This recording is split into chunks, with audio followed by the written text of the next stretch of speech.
Saif al-Islam, thank you very much for joining us here on RT. Thank you. Well, in 2008, you were welcomed in London. Tony Blair embraced your father. You received your PhD from London School of Economics. And now, just 3 years on, you're a media villain targeted by NATO missiles in your own country, split by civil war. Why do you think has your fate turned so violently? It's a good lesson for everybody, for us and for others. We heard, we got messages from many countries, and we heard many news from Iran, North Korea, saying, this is your mistake, Libyans. You give up your weapons of mass destruction, you stopped developing long-range missiles, you became very friendly with the West, and this is the result. So, what does it mean? It means this is a message to everybody, that you have to be strong, you never trust them, and you have to be always on alert, because those people, they don't have friends. Over one night, they change their mind and they start bombing us. And the same thing could happen to any other country. Talking about mistakes and lessons, what would you have done differently? One of our big mistakes that we stopped, we delayed buying new weapons, especially from Russia. It was a big mistake, by the way. We delayed that. And we delayed building a strong army because we thought that we will not fight again. The Americans, the Europeans are our friends. We will not fight again. Not to build a strong and modern army was a big mistake, because we thought that we solved our problems, and now we are a peaceful country, and no WMD anymore, no Lockerbie, no more relation, we do business. The Libyans said this, it was our mistake to be very tolerant with our enemies. So now everybody is blaming me that it's because of you, because you were tolerant, you were nice with everybody, and now you brought all the enemies from abroad to Libya, and this is the result. You are charged by the International Criminal Court with designing, quotation, a state policy aimed at deterring and quelling by any means, including by the use of lethal force, the demonstrations of civilians against Gaddafi's regime, which started in February 2011. Does such a policy exist? Come on, they accuse me of killing people. Everybody knows, even the robbers themselves. They are not accusing me of using force or killing, because I'm not in the army, I'm not in the government. So for me to be responsible for killing people, it was a big joke. Second joke, that the people who died at the beginning, 159. Most of the people died when they attacked military sites. And this would happen anywhere in the world. In Russia, in America, in France, in Germany, in Italy. If people in the street move towards a military site trying to steal ammunition or arms, the military will prevent them. And this is what happened in Benghazi. Who were these people? Later on, we found out that most of them, they belonged to an Islamic groups. But it was too late at that time. Direct question. Did you or your father order the army to kill protesters? Of course not. This number one, no. Second, my father called the General Abdel Fattah. He's in Benghazi now. He's one of the leaders of the rebels. He called him, and I called him. And the calls are recorded. We told him many times, don't use the force with people. He told us, but they are attacking the military sites. It's a very difficult situation. Who did order? Nobody ordered. Nobody. The guards fired. That's it. They fired at the guards were surprised by the attack of the people, and they start firing. They don't need the order to defend themselves and to defend their barracks and their camps. What's the purpose of this warrant when NATO is already trying to kill your father? This court is a Mickey Mouse court. The sentence against us is already there. Is the capital punishment. So they decided to kill me and to kill my father. And they did kill my brother. And they destroyed my house. So the decision is made to execute you. So now you are talking about arrest me. I mean, 3 months ago you decided to kill me. And you are after me every day. You are trying to find me and to kill me every day, and my father. So, this number one. Number two, just to tell you that it's a fake court. Under the table, they are trying to negotiate with us a deal. Said, if you accept this deal, we will take care of the court. What does it mean? It means the court is controlled by those countries which are attacking us every day. It's just to put a psychological and political pressure on us. That's it. You say NATO is trying to kill you, right? Today I was swimming and fishing because it was very hot and we went to the beach. Oh, really? So we are in our country, enjoying our life, fighting for our country, living with our people. If we live in our country with our people. If we die, we go to heaven.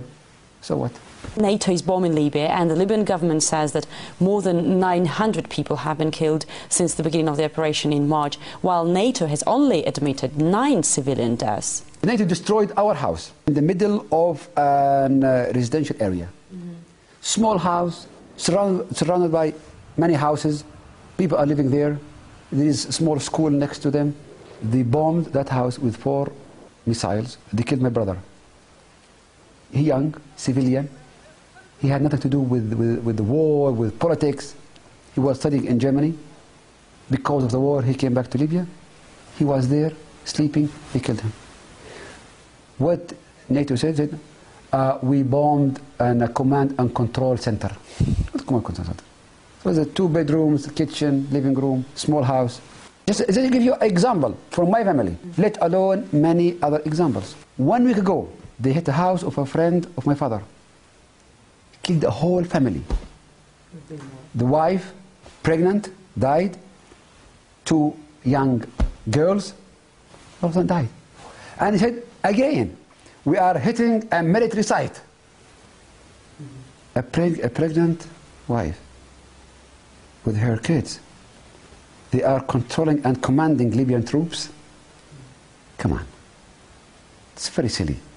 It's very funny. Shame on them.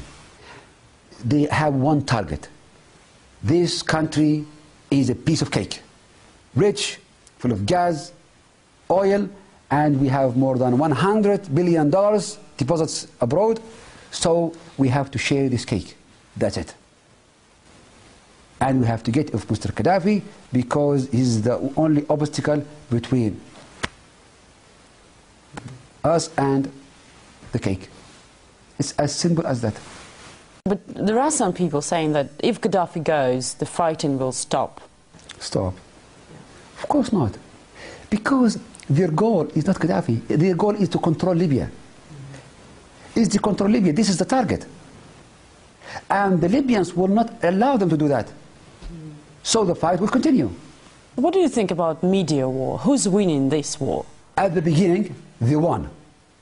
Yeah, they won. Especially Al Jazeera, they won. Because it was planned from the beginning. Said, Gaddafi is in Venezuela. The regime collapsed. The rebels occupied Tripoli. And the regime gone.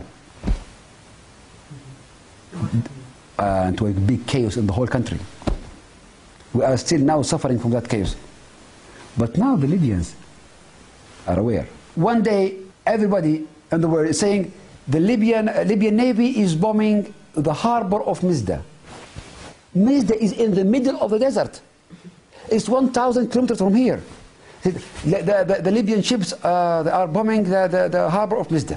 Excuse me, what's this? The Security Council issued their resolution against Libya because of a fake media report saying that the Libyan Air Force is bombing civilian districts in Tripoli and killing 7,000 people. We've started with the past, let me finish with the future. It's known that you got a message from the front that there will be no place for you in a post-war Libya, and with this ICC warrant arrest, you are a wanted man abroad, so realistically, where do you go from here? Who? You. Well, many people are angry with me, and they are right, because they said that the head of rebels, they were my friends, but at that time I was very liberal, tolerant, and very peaceful. I'm still peaceful to a certain extent. And I thought that Libyans are equals. So everybody has the right to be in Libya, to work here, to be active, to do whatever they want.